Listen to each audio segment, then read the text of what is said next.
جب واپس آئے ہیں تو واپس آ کے سیدھے کوفے نہیں آئے, قادسیہ میں یہ لوگ ٹھہر گئے جا کے.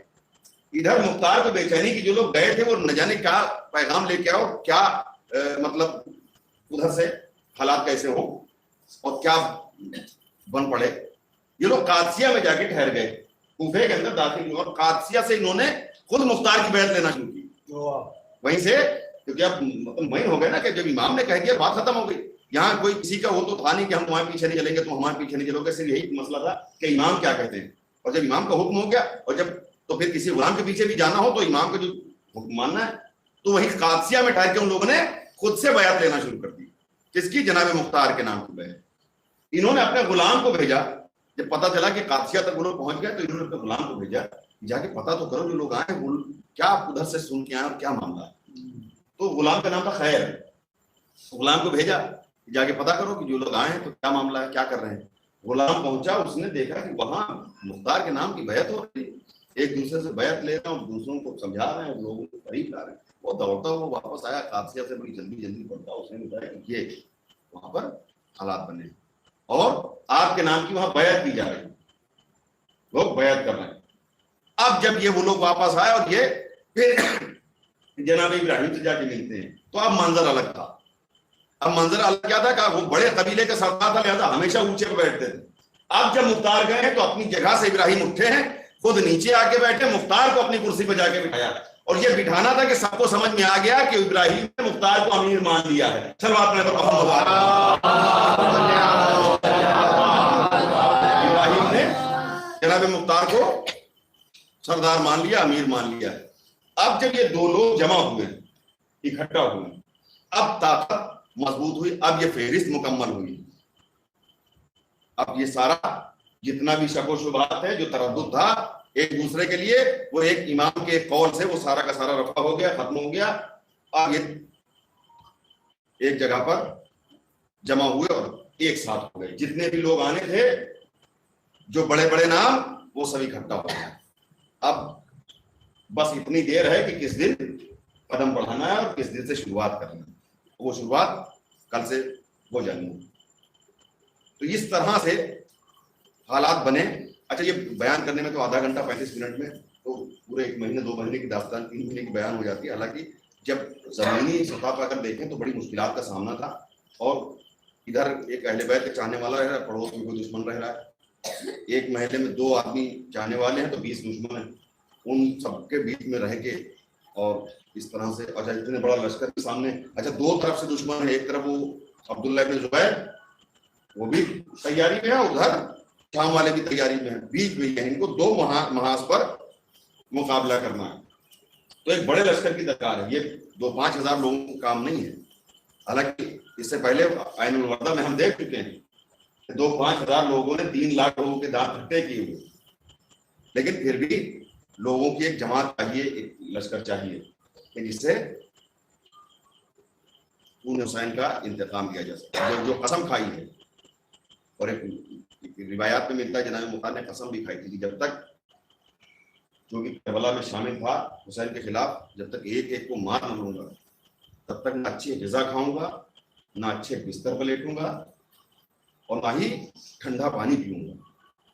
یہ قسم کربلا جب سے سنا تھا اسی روز سے قسم کھا لی. اور ایک چادر ڈالے رہتے تھے اپنی کندھے پر, جو عرب میں رواج تھا کہ آدمی بغیر چادر کے نہیں نکلتا تھا, چادر ڈال کے نکلتا تھا. جو اب ردا کی شکل میں آپ دیکھیے مولانا لوگ پہن کے چلتے, تو رواج تھا کہ بغیر چادر کے کوئی نکلتا نہیں تھا عرب میں. تو قسم کہی تھی کہ اسی چادر کو اوڑھے رہوں گا, دوسری چادر نہیں استعمال کروں. یہ تمام طرح کی قسمیں تھیں, اور صرف یہی ارادہ تھا کہ مجھے اپنی زندگی کی پرواہ نہیں. اور یہ بھی ابھی میں نے آپ کے سامنے عرض کیا کہ ادھر یہ میرا کام پورا ہو جائے, کربلا کا بدلہ پورا ہو جائے, اس کے بعد مجھے اپنی زندگی ہی چاہیے. پھر میں زندہ رہوں, ختم ہو جاؤں, اس کی کوئی پرواہ نہیں, کچھ رہے نہ رہے. لیکن صرف اور صرف زندگی کا ایک مقصد ہے کہ ہمیں جن لوگوں نے نواز رسول کو 3 روز کا بھوکا اور پیاسا کربلا کے میدان میں شہید کیا, ان لوگوں سے ایک ایک کر کے اس میں کا ایک آدمی بھی نہیں بچنا چاہیے. یہی مقصد جناب مختار کا. اور اتنا غم و غصہ مختار کے سینے میں کیوں ہے؟ ایک تو بہت قریبی محب ہیں, بہت بڑے چاہنے والے امام, اور دوسرے کہ جب ابن زیاد کے دربار میں چوتھے امام کو دیکھا